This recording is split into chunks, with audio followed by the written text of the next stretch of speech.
Assalamualaikum warahmatullahi wabarakatuh. Selamat datang Bapak dan Ibu sekalian di video mengenai tata laksana pemotongan hewan kurban di masa pandemi COVID-19. Saya juga Cipta Perdana, anggota subunit KKN PPN UGM, Gedang Sari, di Desa Tegalrejo dan Berteluk. Ini Fatwa nomor 36 tahun 2020 oleh MUI tentang sholat Idul Adha dan penyembelihan hewan kurban saat pandemi COVID-19. Inti yang bisa kita peroleh di sini ada tiga, yaitu yang pertama, pihak yang terlibat, biasanya panitia pelaksana harus menjaga jarak fisik dan meminimalisir terjadinya kerumunan. Kemudian yang kedua, selama kegiatan penyembelihan berlangsung, panitia wajib menjaga jarak, memakai masker, dan mencuci tangan, baik saat melakukan penyembelihan maupun distribusi daging. Kemudian yang ketiga, penyembelihan kurban dapat dilakukan di rumah potong hewan. Nah, ini dalil penyembelihan dilakukan dengan sikap ihsan. Nah, poin dari hadis di sini yaitu dianjurkan untuk berbuat ihsan atau bersikap baik kepada hewan sembelihan dalam menyembelih. Dan yang kedua, menajamkan pisaunya agar meringankan beban binatang yang disembelihnya. Kemudian ini ada tiga prinsip penyembelihan terkait kesejahteraan hewan. Yang pertama, tenangkanlah hewannya. Yang kedua, segerakan prosesnya. Dan yang ketiga, tajamkan pisaunya. Ini untuk persyaratan hewan kurban. Yang pertama ada sehat, cukup umur, tidak ketat, dan tidak kurus. Pertama, sehat. Ciri hewan sehat dapat dilihat dari aktif bergerak, nafsu makannya baik, tidak lesu, matanya bersinar, hidung basah, mulut dan kukunya bersih. Nah, untuk sapi bisa dilihat hidungnya biasanya berair seperti ini dan basah, matanya bersinar. Nah, ini untuk contoh hewan yang tidak sehat. Pada kambing ini ada kemungkinan ada skabies di bagian depan hidung, kemudian di matanya ada pink eye atau terdapat penyakit di matanya. Kemudian tidak cacat. Ciri-ciri hewan cacat tentunya telinganya rusak, ekor terpotong, pincang, buta, buah jakar atau testis tidak lengkap, hanya satu buah atau tidak ada. Misalnya pada hewan yang berdiri. Nah, ini contoh hewan yang cacat, kakinya pincang sehingga mengurangi fungsinya dalam berjalan. Nah, kemudian ini ekornya terpotong sehingga dapat dikatakan cacat.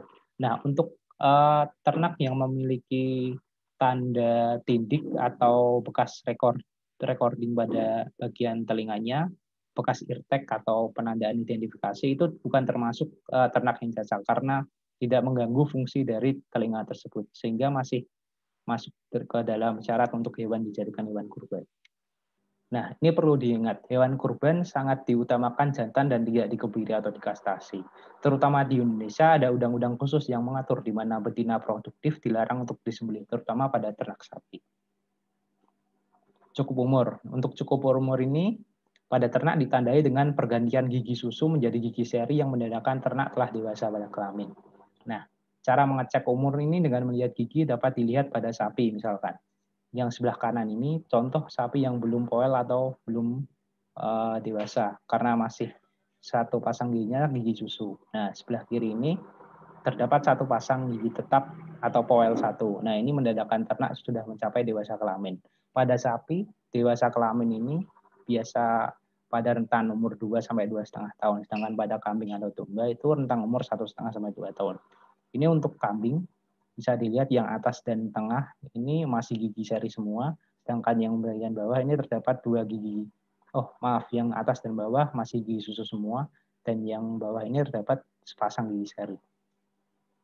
Tidak kurus. Nah, ciri-ciri hewan yang tidak kurus tentunya dapat dilihat dari perawakannya, bahwa di bagian badannya terlihat pertulangan-pertulangan yang sangat jelas. Nah, tujuan kenapa tidak boleh hewan itu kurus saat dikorbankan karena tentu namanya kurban, kita memanfaatkan dagingnya. Jika ternak tersebut kurus, maka sangat kecil presentasi daging dalam karkas yang akan diperoleh. Nah, ini menaikkan dan menurunkan ternak, terutama menurunkan ternak di masjid atau di lingkungan masjid ini nanti. Usahakan bak dari truk itu sejajar atau tidak berbeda jauh dengan tempat yang digunakan untuk ternak mendarat seperti itu. Atau minimal jika tidak ada tempat yang tingginya sejajar dengan bak truk, itu bisa menggunakan papan seperti ini. Nah, ini yang tidak boleh. Tidak diberi papan untuk ternak turun dari truk. Ini jika ternaknya terlalu takut, nanti bisa terjerembab atau terperosok sehingga menyebabkan kepincangan yang nanti tentunya indikasi pada hewan itu hewan cacat. Nah, atau misalkan ternaknya ternak yang agresif atau hiperaktif, dia bisa loncat. Nah, sapi itu kakinya tidak didesain untuk menjadi hewan yang pelompat, sehingga untuk nanti mendarat akan sangat tinggi kemungkinannya terjadi luka pada kaki tersebut dan akan menimbulkan kepincangan yang akan masuk ke dalam kategori hewan cacat. Ini untuk kandang penampungan. Syarat minimal kandang penampungan hewan kurban yaitu pertama, terdapat tempat pakan dan minum, kedua teduh, ketiga dipisahkan antara jenis ternak, sapi, kambing, dan domba sendiri-sendiri. Terutama pada sapi dan domba harus sangat dipisahkan. Dan sapi Bali khususnya, untuk sapi Bali terdapat satu penyakit namanya itu penyakit Jembrana, yang mana agen pembawa penyakitnya itu dari domba, sehingga tidak boleh disatukan dalam satu kandang. Kemudian tidak mengganggu lingkungan sekitar, dan yang terakhir tali kekang tidak boleh terlalu pendek atau terlalu longgar. Karena jika terlalu pendek tentunya akan menyiksa hewan tersebut dan akan berakibat pada hewan tersebut stres. Kalau terlalu longgar juga tidak baik karena akan mengganggu ketertiban kandang. Ini contoh dari kandang yang cukup bagus untuk sebagai tempat penampungan sementara di masjid. Nah, ini yang tidak boleh tali kaitnya terlalu pendek. Pengistirahatan hewan. Nah, pada pengistirahatan hewan ini bertujuan untuk yang pertama membugarkan kondisi hewan, kedua membangkitkan cadangan energi tubuh, dan meredakan stres dalam perjalanan.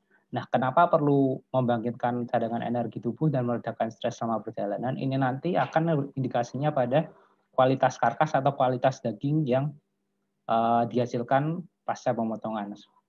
Kemudian pemuasaan hewan. Hewan yang akan disembelih sangat dianjurkan untuk dipuasakan maksimal 12 jam sebelum dipotong, namun tetap diberi minum. Nah, ini biasanya masjid-masjid itu mereka memberikan pakan pada ternaknya, namun tidak diberikan minum. Nah, ini sebenarnya praktek yang kurang tepat seperti itu. Nah, manfaat dari pemuasaan itu yang pertama dapat menurunkan temperamen hewan ketika hendak disembelih, dan yang kedua memudahkan pengolahan jeroan hijau dan meminimalisir kontaminasi daging dari jeroan hijau. Ini contoh karkas ternak yang mengalami stres. Di sebelah kiri ini adalah stres dalam jangka waktu lama, bisa disebabkan oleh mungkin perjalanan seperti itu. Dan yang sebelah kanan, yang di atas ini adalah daging cenderung putih, padahal daging yang normal daging sapi itu merah seperti yang tengah ini. Nah, ini biasanya disebabkan oleh stres akut, di mana biasanya terjadi tepat sebelum pemotongan itu, seperti misalkan ternak itu berkelahi sebelum dipotong atau ternak tersebut stres saat melihat temannya dipotong. Nah, untuk lokasi penyembelihan, poin utama lokasi penyembelihan adalah tidak dekat dengan tempat penampungan hewan. Dan yang kedua, usahakan terdapat sekat seperti ini, sehingga ternak yang hidup di tempat penampungan sementara tidak akan melihat ternak lain dipotong pada lokasi penyembelihan. Dan usahakan karena ini di masa pandemi, batasi orang-orang yang berada di ruang pemotongan ini. Cukup juru sembelih halal dan beberapa panitia yang bertugas untuk merubuhkan ternak.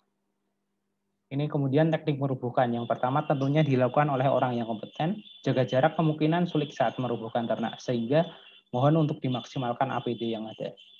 Dan dalam perubuhan ternak ini dilakukan sesegera mungkin untuk meminimalisir stres dari ternak tersebut, dan dianjurkan untuk jangan menggunakan pakaian yang terang.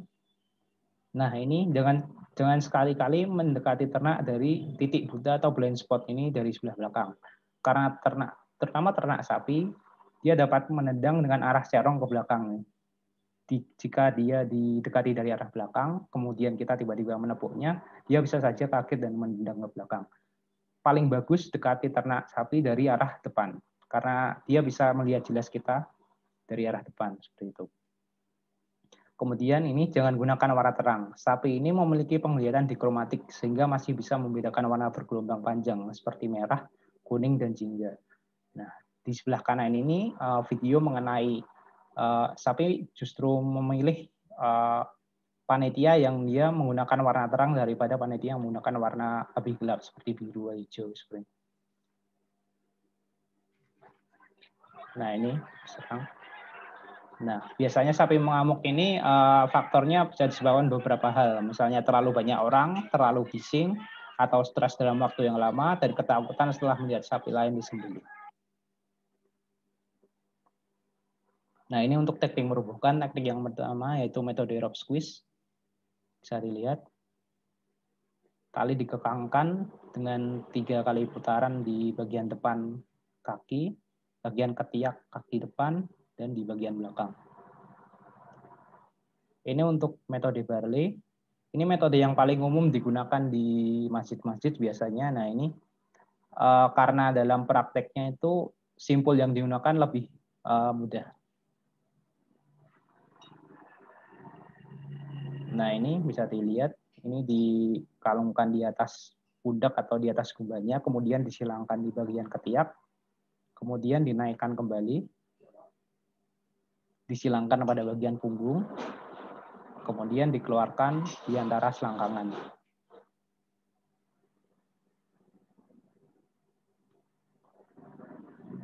Dengan teknik ini, cukup diperlukan 1 orang saja untuk merubuhkan seekor sapi.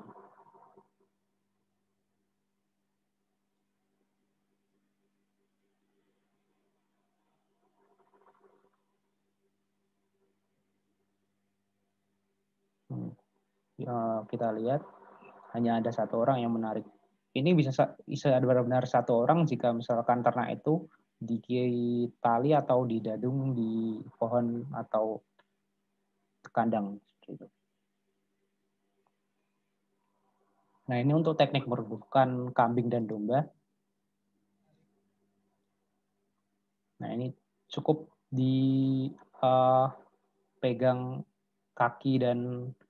kaki depan dan belakang di arah yang berlawanan. Nah, kemudian ditidurkan.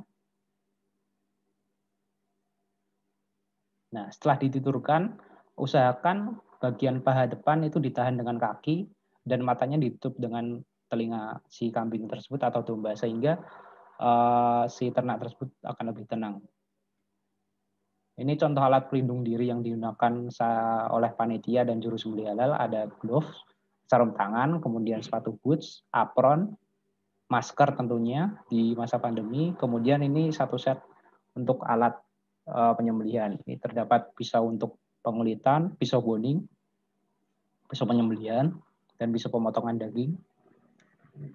Nah, ini teknik penyembelihan yang sesuai SNI tahun 2018. Yang sebelah kiri ini itu menggunakan teknik menarik, sedangkan sebelah kanan ini dengan teknik dorong. Biasanya untuk juru sembelih halal yang mereka baru pertama mengikuti pelatihan dan ikut sertifikasi kompetensi, itu mereka lebih suka menggunakan teknik menarik ini. Kenapa? Karena pada teknik menarik ini gaya yang dihasilkan lebih tinggi daripada gaya yang dihasilkan oleh teknik mendorong, sehingga dalam pemotongan saran itu lebih mudah dan lebih cepat dan efisien daripada teknik mendorong. Nah, ini posisi sayatan. Acuan yang mudah digunakan yaitu jika pada sapi, gunakan 5 jari di bawah rahang bawahnya. Sedangkan untuk domba atau kambing, gunakan 3 jari di bawah rahang bawahnya. Nah, ini 5 jari. Nah, begini, pisau kita sisipkan di sini, tarik. Nah, ini untuk domba, 3 jari di bawah rahang bawah sebagai posisi sayatan. Nah, ini contoh teknik sembelih sayatan dari atas ke bawah dengan metode mendorong.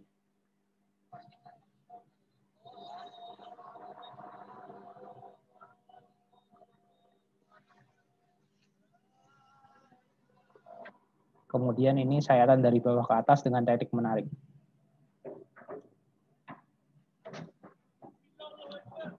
Terlihat bahwa dengan menggunakan teknik menarik cukup dengan 1 tangan, cukup untuk memotong saluran di leher. Berbeda dengan teknik mendorong, memerlukan gaya yang lebih besar daripada teknik menarik. Nah, ini untuk koreksi jika pembuluh darah tersumbat. Jika pembuluh darah tersumbat, maka cukup potong pembuluh darah yang tersumbat tersebut. Ini bisa dilihat.